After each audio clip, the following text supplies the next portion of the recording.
Mainit na pinag-uusapan sa ating mga social media ngayon yung tungkol dito sa pagdating ng Big One sa Pilipinas. No? Marami kinukonsult nila dito yung mga manghuhula, yung AI, etc. No? Para sa akin, ang dapat konsultahin natin dito sa kung darating man itong Big One o hindi sa Pilipinas ay itong Biblia. Kasi una sa lahat, ang lindol ay gawayan ng Diyos. Totoo lang. No? Babasahin ko sa inyo mamaya. No? Kaya ako ay ginagawa ko ngayon itong video na to purposely para ma-explain sa inyo itong 5 biblical prophecies na aking nasumpungan, pinakita sa akin marahil ito para i-explain sa ating mga kababayang mga Pilipino na itong the Big One na to ayon sa Biblia, no, will not happen in the Philippines on a condition that the Filipinos will embrace the discipline of the Father. No? So, una sa lahat, sabi ko nga, sino ba nagpapadala nitong mga lindol na to? No? Basahin natin dito sa Job 9:8, no? Sabi niya dito, He shakes the earth from its place and makes its pillars tremble. So siya ang gumagawa nitong lindol na to, no? Ayon dito sa Job 9:6. Sa Psalm 104:32-34, no? Sabi niya, He who looks at the earth and it trembles, who touches the mountains and they smoke. So mamantakin mo, tingnan lang pala ng Panginoon yung yung ating mundo tinap na para magkaroon ng lindol. At also, itong he touches the mountains, sabi niya, and they smoke. Ibig sabihin nito, yung volcanic eruption. So itong mga kalamidad na to, kagaya ng bagyo, lindol, tsunami, pagputok ng buwan, landslide, etc. Ito actually, ito lang galing ito sa Panginoon And ito nga, ginagawa natin itong vlog na to para ma-explain natin ano ang gustong parating ng Panginoon sa atin. No? At para hindi dumating itong Big One ito sa atin, ano dapat natin gawin? Nauna sa lahat, sabi ko nga, itong mga nagaganap na napakaraming earthquakes ngayon sa mundo, nakasulat na yan Sa Matthew 24:38, ang sabi dito, no? As Jesus was sitting on the Mount of Olives, the disciples came to him privately. Tell us, they said, when will this happen, and what will be the sign of your coming and of the end of the age? There will be famines and earthquakes, sabi dito, in various places. All these are the beginning of birth pains. Itong sabi niya. So talagang dadami itong mga itong mga lindol na to na nangyayari na sa atin ngayon. Pero hindi pa raw itong katapusan. Now, sabi ko nga, bakit pa nagkakaroon ng lindol? Bakit ka pinapadala ng Panginoon itong lindol na to? Basahin natin sa Job 9:5-6. Ang sabi dito, He moves mountains without their knowing it and overturns them in His anger. No? He shakes the earth from its place and makes its pillars tremble. So, ang Panginoon pala natin nagpapadala nitong mga earthquake na pagka nagagalit siya. Ang tanong bakit pa siya nagagalit? Ano yung kinagagalit niya? No? Basahin natin sa Jeremiah 6:19. Sabi dito, Hear you earth, I am bringing disaster on these people, the fruit of their schemes, because they have not listened to my words and have rejected my law. So dito pala, nagpapadala siya ng mga ganyan, angry siya dahil kasi sa, bakit? Hindi natin sinusunod, hindi tayo nakikinig sa kanyang mga salita, at hindi natin sinusunod yung kanyang mga salita. In which case, wala tayong disiplina. No? Sundan natin dito sa 1 Corinthians 1:19. Anong sabi dito? For it is written, I will destroy the wisdom of the wise, the intelligence of the intelligent I will prostrate. So marami sa atin ngayon umaasa sa karunungan ng tao na all the while, kagaya nga nitong lindol na to, nag-prepare tayo sa sarili nating kakayahan, no? Pero iniitsapwera natin ang kapangyarihan ng ating Panginoon, no? So ito, lalo tayong hindi ito ng Panginoon eh.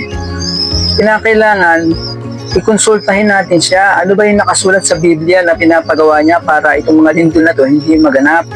Kasi sabi ko nga sa inyo, kahit na ano pang preparation ang gawin natin dito, kung lolobin ng Panginoon na palakasin niya lindol, wala tayong magagawa. Naganap na nga yan during this last typhoons, yung mga typhoon na naganap itong mga buwan na to. Meron 5,000 pa nga ginawang gobyerno ng mga drainage system, pero all the while walang nangyari. Bumaha pa rin napakatindi sa Metro Manila.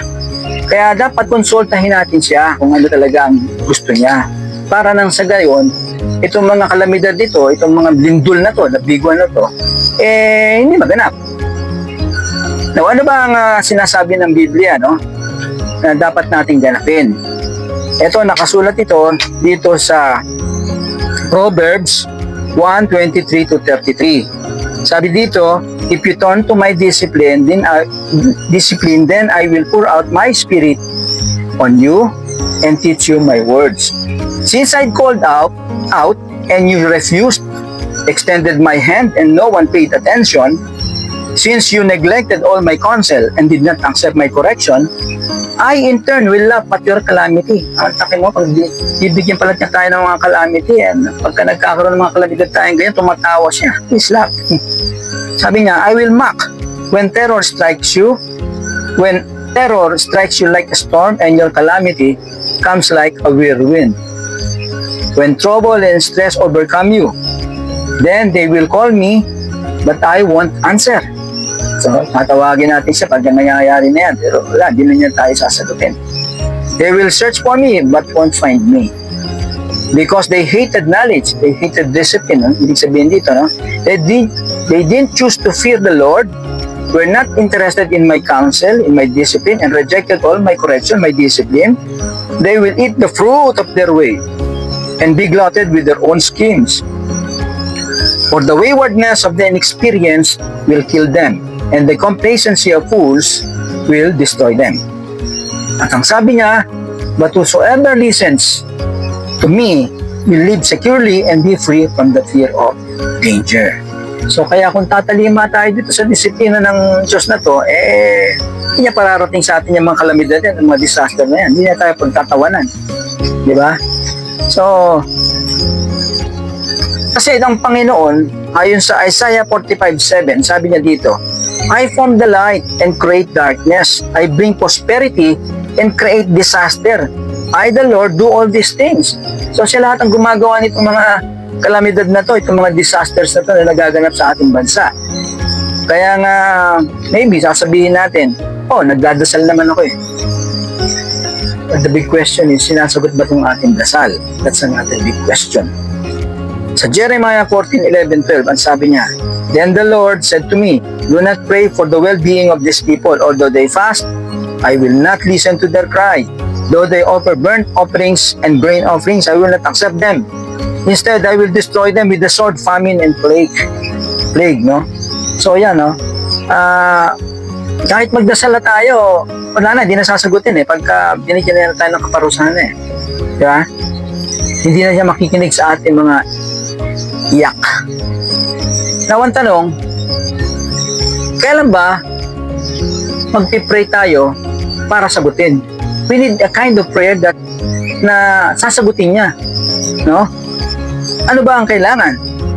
Sa Psalm 34:17, anong sabi niya? The righteous cry out and the Lord hears them. He delivers them from all their troubles. So ito pala mga righteous people, pag naging righteous pala tayo sa mata ng Lord, pakikinggan niya ang ating mga dalangin. Bakit? According to James 5:16-17, the prayer of a righteous person is powerful and effective. Now the next question is, how can we be righteous? Diba? The 2 Chronicles 7:14, anong sabi niya? If my people who are called by my name will humble themselves and pray and seek my face and turn from their wicked ways, then I will hear from heaven and I will forgive their sin and will heal their land. So kinakailangan na tayo mag-turn away tayo sa mga wicked ways natin. Only then that He will hear from heaven. our prayers. Eh ano ba yung term from their wicked ways? Ano ba ibig sabihin yan? Ibig sabihin yan, yung opposite siya ng kasi ng righteous eh. Maging righteous tayo. O yan tanong, paano tayo magiging righteous? Sabi sa Hebrews 12:11, ano sabi? No discipline seems pleasant at the time, but painful. Later on, however, it produces a harvest of righteousness and peace for those who have been trained by it. So, para pala maging righteous tayo sa mata niya, kailangan observe natin, mag-training tayo, observe natin yung disiplina niya. Kaya nga, kasi may disiplina siya eh. Kaya nga sinabi niya sa Proverbs 1:23, di ba? If you turn to my discipline, then I will pour out my spirit upon you and teach you my word. Now, the big question is, why will the Philippines be spared from the big one by God if Filipinos will accept His discipline? Kasi yun ang message niya sa atin eh. Yakapin ninyo yung disiplina ko. Kasi sa totoo lang, yung ginawa kong librong Discipline for Everyday Living, tsaka yung The Best Ways How to Discipline, ito po yung libro na sa akin ay pinapaturo at pinapalaganap ng ating Panginoon. No? Actually, dito sa church po namin, about 10 years ago, meron po isang bata dito na 8 years old, na kung saan for almost 10 weeks, 20 weeks, no? Every Sunday.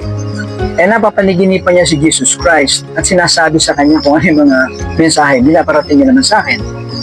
At isa sa sinabi sa akin dito, na sinabi doon sa bata ng ating Jesus Christ, ay yung discipline book na isinulat ko, dapat mabasa ng lahat ng tao.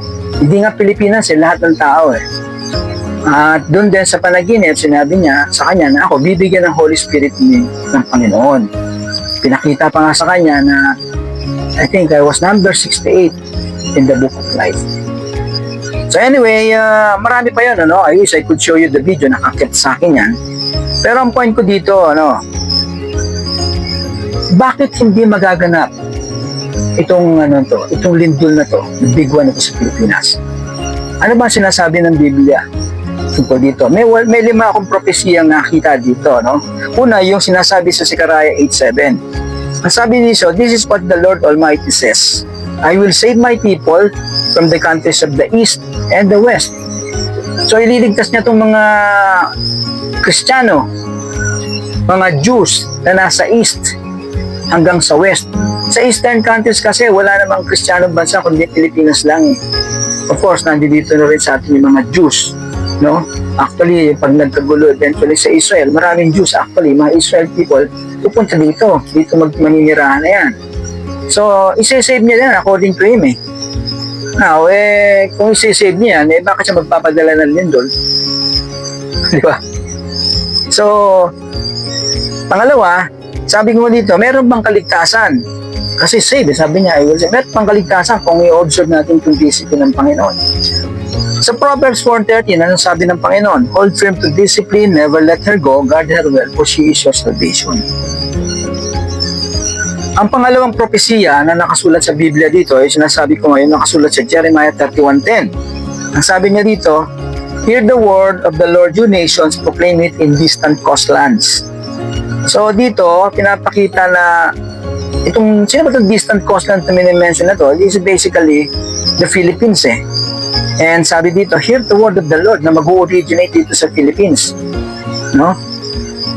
Na ipapalaganap sa buong mundo, sa lahat ng mga bansa. Now, ang tanong paano may papalaganap yung salita na yan kung walang disiplina sa ating bansa? Kasi sinabi niya sa Proverbs 1:23, if you turn to my discipline, then I will pour out my spirit upon you and teach you my words. So para may palaganap mo yung salita ng Diyos na yan na manggagaling sa distant coastland ng Philippines, kinakailangan ma-empower ka ng Holy Spirit. And that can only happen the moment na magkaroon tayo ng disiplina niya. Yan, no? So matutupad na naman yung pangalawang propesya na to. Yung una, sa Zechariah 8:7, yung pangalawa sa Jeremiah 31:10. So hindi niya papupuntahin yung lindol niya. Otherwise, maraming mamamatay na mga Kristiyano na mga ngaral niya, mga gagawa niya. Paano mapoproclaim yung word sa buong mundo? Di ba? So, pangatlong propesya sa Isaiah 24:15, sabi dito, therefore in the east, give glory to the Lord, exalt the name of the Lord, the God of Israel, in the islands of the sea. So, sino na naman itong bansang nasa east, no? Nasa islands of the sea, na ine-exalt ang name of the Lord. No? Ito actually, Pilipinas na naman ito. No? Ngayon, ang tanong ko, paano mo ma-exalt ng Pilipinas itong name of the Lord kung yung bansa niya ay hindi exalted? Ang sabi dito sa Proverbs 14:34, righteousness exalts a nation. So, para ma-exalt mo ang name of the Lord, kinakailangan yung bansa mo, ma-exalt mo na. And how can that happen? The moment we have the righteousness of the Lord. And the next question is, how are you going to have the righteousness of the Lord?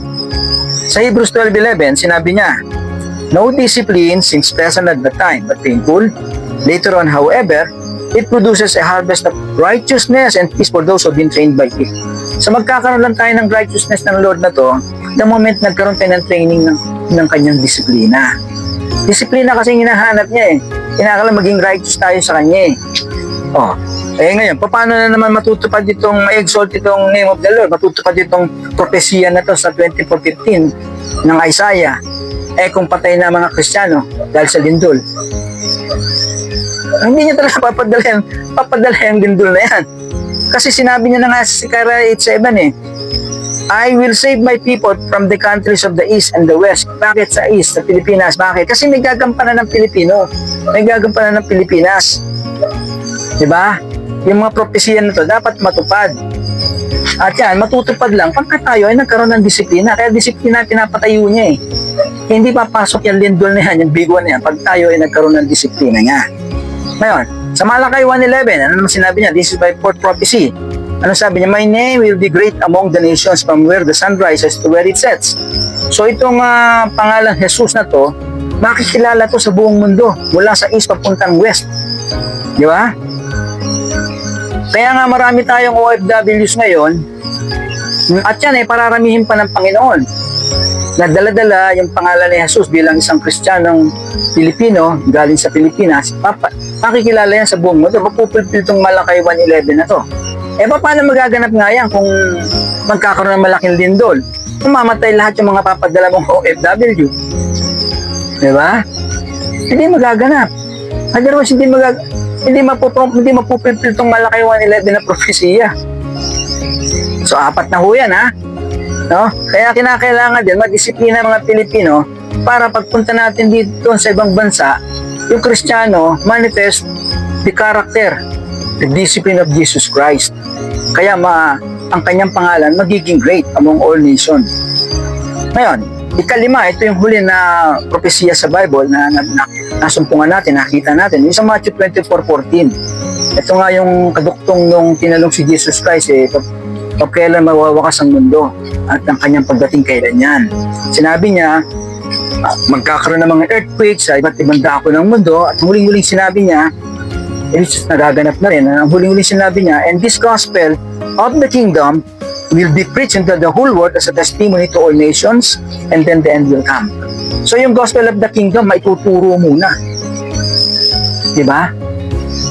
Kasi sa totoo lang, nangarito si Jesus Christ sa Matthew 9:35. Itong sabi, Jesus went through all the towns and villages, teaching in their synagogues, proclaiming the goodness of the kingdom, and healing every disease and sickness. Nangarito si Jesus Christ kasi, ang tinuturo niya yung kingdom of God eh. Kasi kinakailangan makapasok tayo sa kingdom of God para maligtas ang tao. Kaya yun ang tinuturo niya. Paano ka makakapasok sa kingdom niya? No? Ito, sinabi sa Matthew 5:20. For I tell you that unless your righteousness surpasses that of the Pharisees and the teachers of the law, you will certainly not enter the kingdom of heaven or kingdom of God.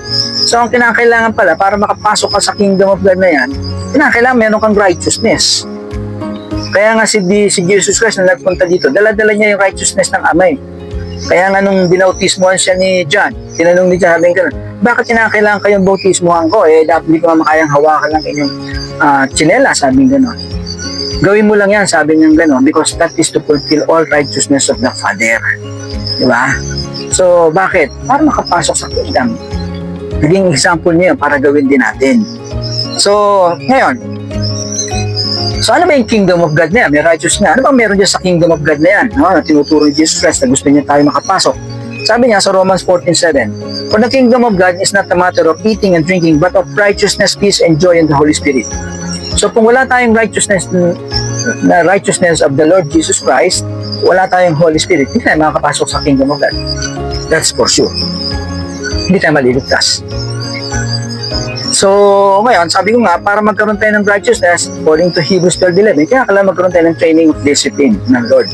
Pangalawa, para magkaroon tayo ng Holy Spirit, sundin natin yung sinasabi sa Proverbs 1:23. We turn into His discipline and He will pour out the Holy Spirit. Marami sa totoo lang ang hindi makakapasok sa kaharian niya. No? Kaya nga yung sinasabi ng iba, tanggapin mo lang siya, ligtas ka na. Hindi. Sabi kasi dito, sa Luke 13:24, no? Make every effort to enter through the narrow door. Narrow nga ang door. Because many, I tell you, will try to enter and will not be able to. So maraming magpupumilit na makapasok dito sa kingdom of God pero mahihirapan. Konti lang ang makakapasok. Kaya yung sinasabi natin na tanggapin mo lang siya, maliligtas ka na, manampalataya ka lang, maliligtas ka na. Eh di kung ganun ba, di lahat ng halos ng tao, ligtas na. Eh sabi niya nga dito, konti nga lang ang makakapasok No?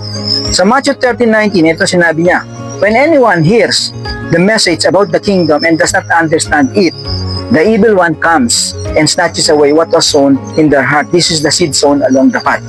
So maraming ngayon nagsasabi, tinuturo din namin yung kingdom of God na yan ang tanong, yan ba na-understand fully well? Diba? Sabi dito, when anyone hears the message about the kingdom and does not understand it, the evil one comes. So hindi, lalo kang ang evil ang papasok sa'yo pag hindi mo naintindihan na maigi. Paano mo nga maintindihan yung kingdom of God kung hindi mo naman maituturo yung righteousness of God? At paano mo maituturo yung righteousness of God kung hindi mo naman maituturo yung discipline of God?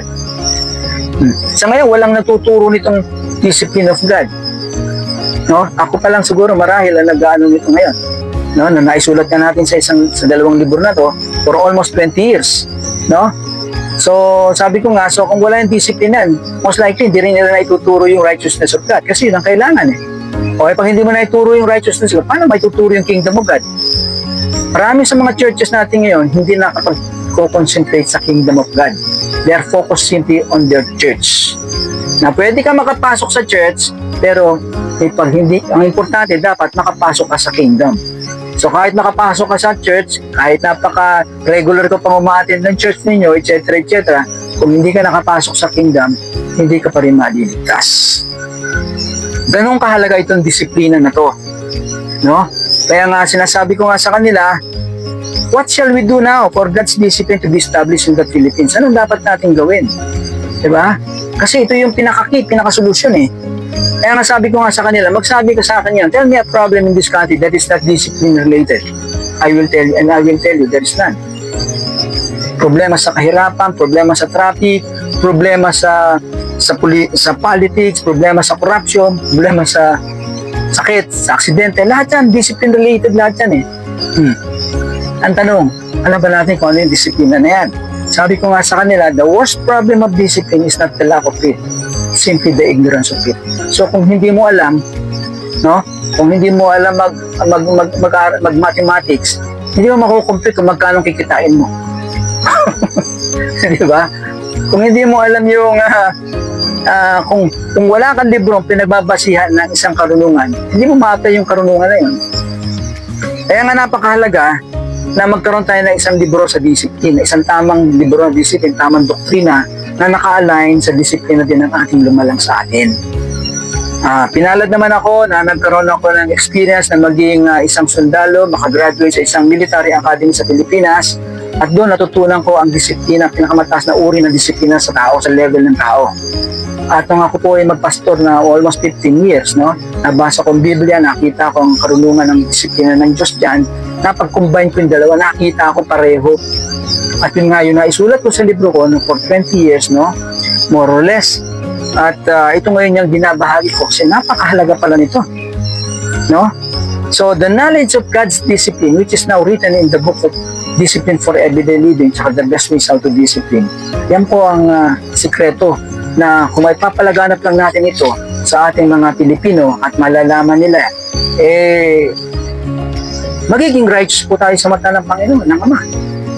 At given that, mabibigyan tayo ng Holy Spirit ultimately. May empower tayo niyan. Mapupulfill lahat ng propesya ng Panginoon At pag tayo nagdasal sabay-sabay, sabi ko nga sa iyo, ang sabi dito, the prayer of the righteous man is heard by the Lord. Pag tinray natin na huwag lumindol, hindi lilindol kahit anong gawin nyo. Pag tinray natin tumigil ang ulan, lahat ng mga righteous people, titigil ang ulan. Alam nyo, sabi nung sa Genesis, sa book of Genesis, si Abraham, nakipagkonsulta sa Panginoon yan sinabi sa kanya, paano po kung makakita ako ng mga 50 righteous people dito sa Sodom? Ito ba yung pa pang gugunawin? I will not, sabi niya ng Lord. Kung 10 lang po, I will not, sabi niya. Pero wala nga nakita siyang gano'n, kundi ang naging righteous people si Lot, tsaka yung pamilya niya, ginawa na tuluyan yung Sodom and Gomorrah. Ngayon, sabi ko nga, itong book sa discipline for everyday living, tsaka the best ways to discipline, must be promoted and distributed to all Filipinos. Ito rin yung sinabi sa akin ng Panginoon to yung batang nga sa church namin, na dapat mabasa ng lahat ng tao. Ngayon, siyempre, sa kahirapan ng buhay ngayon, ang mga tao, siyempre, hindi basta-basta maniniwala sa ganyang mga katuruan Siyempre, unahin nila yung kanilang tiyan muna bago yung mga libro-libro na yan.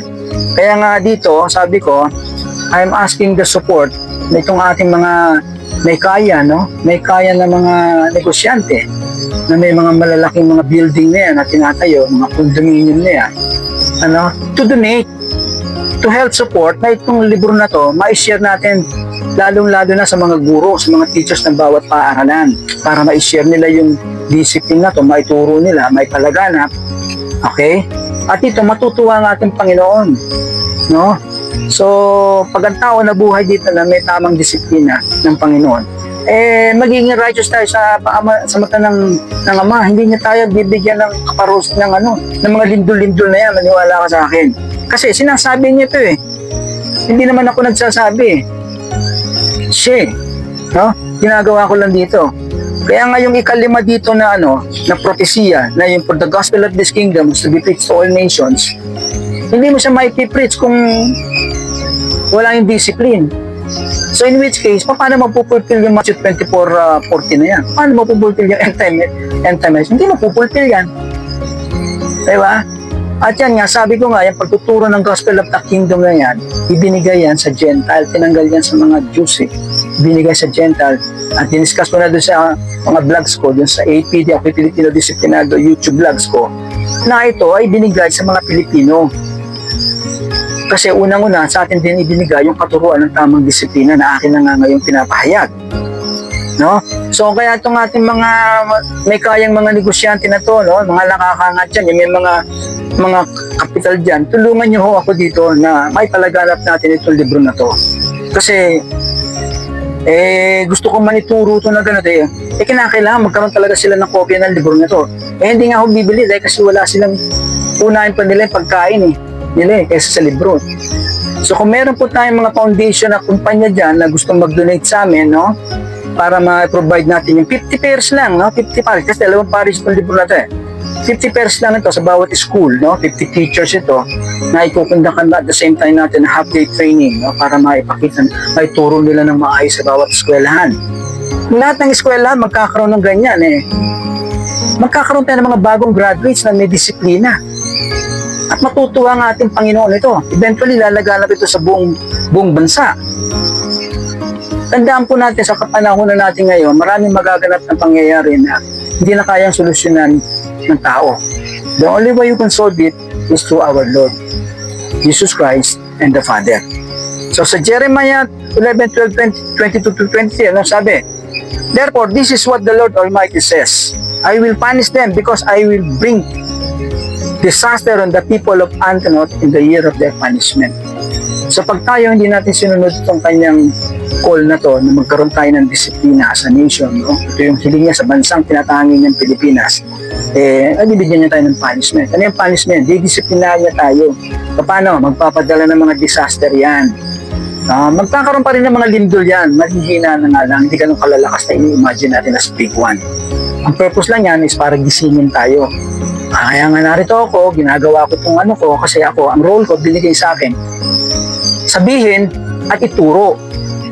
Whether you will accept it or not, hindi ko na trabaho yun. Trabaho na ito ng Lord kung gaganap siya dito through the Holy Spirit, no? Para ganapin yan. Ngayon, sa Daniel 12:3, anong sabi dito? Those who are wise will shine like the brightness of heavens. Sino itong wise ito? Ito yung mga nakasumpong ng disiplina ng Diyos, kaya tinatawag sila wise. No? They will shine like the brightness of heavens.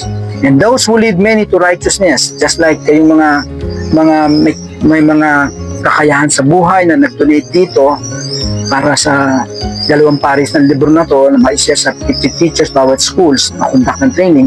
Sabi niya, those who lead many to righteousness or to discipline like the stars forever and ever.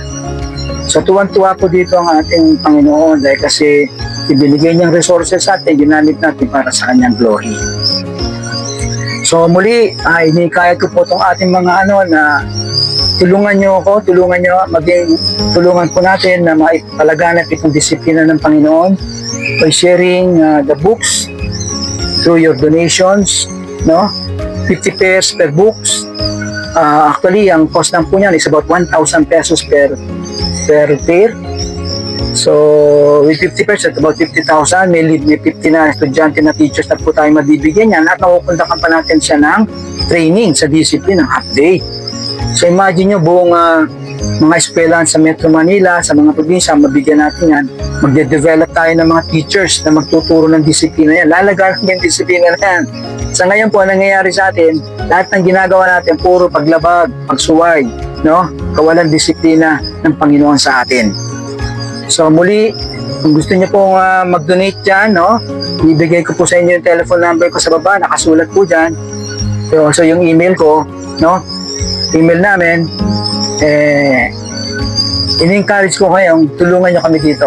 Kasi ito hindi para sa amin, hindi nga ito para sa tao lamang, kundi para sa buong mundo nga ito at saka para sa Diyos.